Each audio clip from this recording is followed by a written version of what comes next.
Pelaksanaan vaksinasi yang digelar di sekolah-sekolah, khususnya tingkat SMP, disambut baik oleh para orang tua siswa. Hal ini terlihat dari antusiasme para orang tua yang mendampingi anaknya untuk melakukan vaksinasi COVID-19 di beberapa sekolah yang digelar oleh Pemkot Makassar, Selasa 31 Agustus 2021. Sementara itu, Dinas Pendidikan Kota Makassar menyiapkan 4.000 dosis yang dibagi ke 10 sekolah di 3 kecamatan di Kota Makassar. Seperti di SMP 3 Makassar, ada 475 pelajar yang terdaftar penerima vaksin dosis pertama, sementara beberapa siswa lainnya ada yang sudah melakukan vaksinasi di luar sekolah.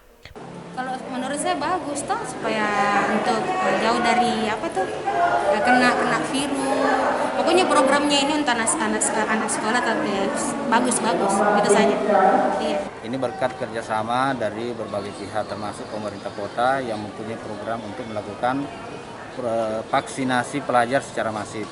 Dan alhamdulillah di SMP 3 ini berlangsung hari ini tanggal 31 Agustus 2021. Ada berapa vaksin yang disiapkan, Pak?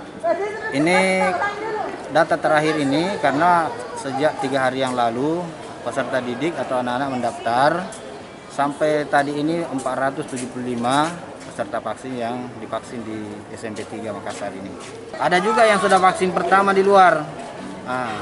Jadi yang sudah vaksin pertama di luar itu melaksanakan vaksinasi lanjutan di luar juga karena waktunya untuk vaksinasi kedua belum.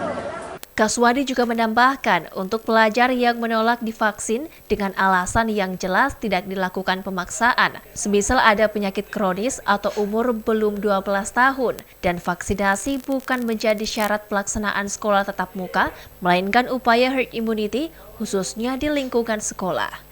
Ira, Fajar TV dan Fajar Radio melaporkan.